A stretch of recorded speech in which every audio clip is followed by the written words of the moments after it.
With this clock, this is a test program for testing the analog inputs and the push buttons, which share the push buttons share a connection with the analog input. So when you switch it on, it lights up the LEDs on the right hand side, indicating that it's monitoring the right hand sensor, which is a temperature sensor.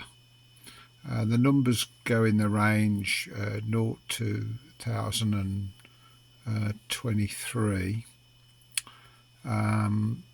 Lower numbers means warmer. So if I warm it up a bit, the sensor, you'll see it will decrease a bit. It's not particularly sensitive. You can also get some frozen peas or something and put on and cool it down.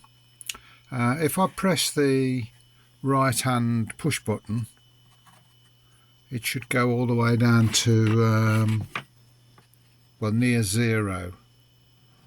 And the thing that detects the push button press is going below a threshold which is currently set at 15. If I press the button on the other side, that will set, if that one goes below the threshold, which it does, you can see it's gone down to 0, flickering around a bit.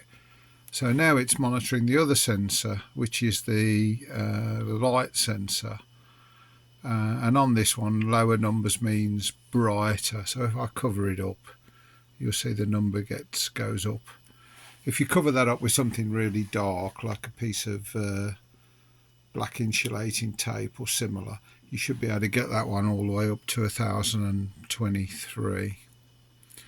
But in terms of the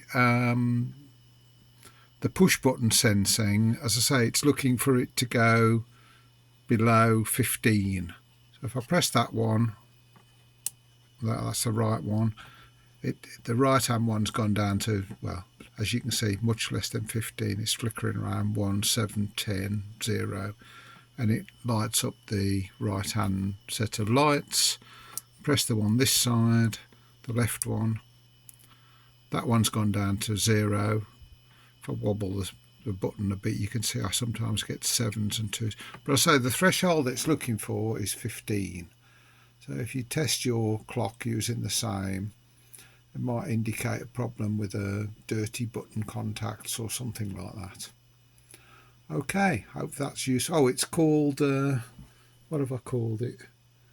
Analog test, it's called. So there was a file called ledtest.ihx. The new one's analog test. I'll put a link in the description.